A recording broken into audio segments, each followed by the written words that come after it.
நம்ம வந்து பார்க்க போறது என்னன்னா, சைஸஸ். கேன்வாவோட சைஸஸ பத்தி நம்ம பார்க்க போறோம். இப்ப சைஸ பொறுத்தவரைக்கும் நம்ம கேன்வா யூஸ் பண்ற நம்ம வந்து சைஸ் வந்து பெரும்பாலும் நம்ம ஞாபகம் வச்சுக்க தேவையில்ல. ஏன்னா, அதிலேயே இன்பில்டாவே சைஸ் இருக்கும்.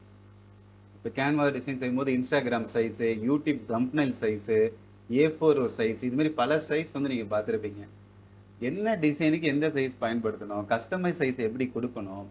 பிக்சலு, இன்ச்சஸ், சென்டிமீட்டர் இதுக்கெல்லாம் என்ன டிஃபரெண்ட்டு? இது எல்லாத்தையுமே நம்ம இப்ப இந்த வீடியோல நம்ம வந்து பார்ப்போம். முதல்ல கேன்வாஸ் சைஸ்னா என்னன்னு முதல்ல தெரிஞ்சுக்கங்க. சைஸ்ங்கிறது என்னன்னா, ஒரு டிசைனுக்கு உண்டான ஹைட் அண்ட் விட்த் மட்டும் தான் நம்மளுக்கு சைஸு. இப்போ எக்ஸாம்பிள் பார்த்தீங்கன்னா, Instagram போஸ்ட் வந்து ஸ்கொயரா தான் இருக்கணும்.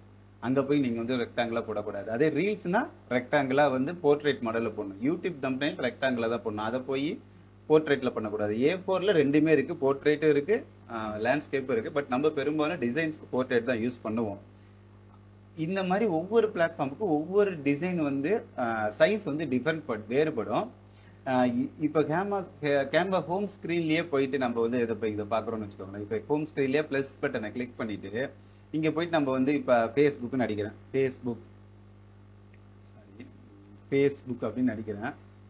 ஃபேஸ்புக்குன்னு அடிச்சிட்டிங்கன்னா ஃபேஸ்புக் போஸ்ட்டோட சைஸ் கீழே தெரிந்து பாருங்க.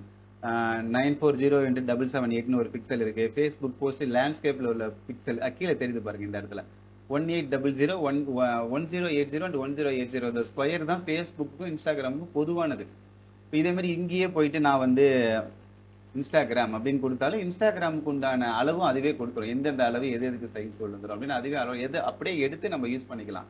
நம்ம வந்து இந்த சைஸ்லாம் ஞாபகம் வச்சுக்கணும்னு அவசியம் கிடையாது கேன்வாவை பொறுத்த வரைக்கும். இப்போ இதுவே வந்து கஸ்டம் சைஸாக வருது. இப்போ சில கிளைண்ட் வந்து நம்மளுக்கு பிரிண்ட் பண்ணுறதுக்காக கேட்பாங்க. A4 சைஸோட கொஞ்சம் பெருசாக வேணும்னு கேட்பாங்க. இல்லை 2 அடிக்கு 3 அடி வேணும்னு கேட்பாங்க. இப்போ அதுக்கு வந்து என்னன்னா நம்ம ஹைட் அண்ட் வித்தை வந்து தேவையான அளவு நம்ம கொடுக்கணும். இப்போ வந்து நம்ம என்ன செய்யறோம்னா இங்கே போயிடுங்க. இந்த லெஃப்ட் ஹேண்ட் சைடில் பார்த்தீங்கன்னா கீழே பார்த்தீங்கன்னா கஸ்டம் சைஸ்ன்னு இருக்கு பாருங்க. கஸ்டம் சைஸை கிளிக் பண்ணிட்டு இப்போ பெரும்பாலும் நம்ம பேனர்ஸ் டிசைன் வந்து அடியில் தான் பண்ணுவோம். அப்போ என்ன பண்ணுவோம், இன்ச்சில் கொடுத்துப்போம். ஒரு அடிக்கு பார்த்தீங்கன்னா 15 இன்ச்சு 12 இன்ச்சு, ஒரு அடிக்கு 12 இன்ச்சு. அப்போ ஒரு அடினா 12 இன்ச்சு. இப்போ 2க்கு 4 பண்ணுறோம். வித்து வந்து 2 அடி, ஹைட் வந்து 4 அடி கொடுக்கணும். 2 12 24 இன்ச்சு வித்து, 4 12 48 இன்ச்சு ஹைட். இப்படி கொடுத்துட்டு கிரியேட் டிசைன் கொடுத்துருங்க. இப்படி கொடுத்துட்டீங்கன்னா ஆட்டோமேட்டிக்காக நம்மளுக்கு அந்த ஹைட்டில் நம்மளுக்கு வந்து கிரியேட் பண்ணி கொடுத்துரும். இப்போ இந்த டிசைனை பார்த்தீங்கன்னா இது 2க்கு 4, 2 அடி அகலம், 4 அடி உயரம். அந்த மாதிரி நம்ம இந்த இதில் வந்து நம்மளே கிரியேட் பண்ணிக்கலாம். இப்போ வந்து இது வந்து எதுக்குன்னா பொதுவாக வந்து பிரிண்ட் ஷாப்பில் தான் பிரிண்ட் பண்ணுறதுக்காக தான். இப்போ சென்டிமீட்டர்லையும் நீங்கள் கொடுக்கலாம், இன்ச்சஸ்லையும் கொடுக்கலாம். ஒவ்வொரு இதில் எது வேணுமாலும் இந்த இதில் வந்து நம்ம கொடுத்துக்கலாம். ஒரு டிசைன் ஆரம்பிக்கிறதுக்கு முந்தையே வந்து நீங்கள் கண்டிப்பாக ஒரு சரியான டிசைன் ஒரு சைஸை வந்து முடிவு பண்ணிட்டு ஒர்க் பண்ணணும். சைஸ் அதுக்கப்புறம் பண்ணால் நம்ம மேஜிக் ரீசைஸில் பண்ணுவோம். ஆனால் மேஜிக் ரீசைஸில் வந்து எல்லா மேஜிக் ரீசைஸும் கரெக்டாக ஆகாது. கரெக்டான ரேஷியோவில் பண்ணிங்கன்னா தான் ஆகும். இப்போ 3க்கு 6ன்னு இருக்கிறத 6க்கு 12ன்னு மாற்றலாம். 3க்கு 6ன்னு இருக்கிறத 2க்கு 5ன்னு மாற்றினீங்கன்னா அது மேஜிக் ரீசைஸால் அதாலையும் சரியாக பண்ண முடியாது.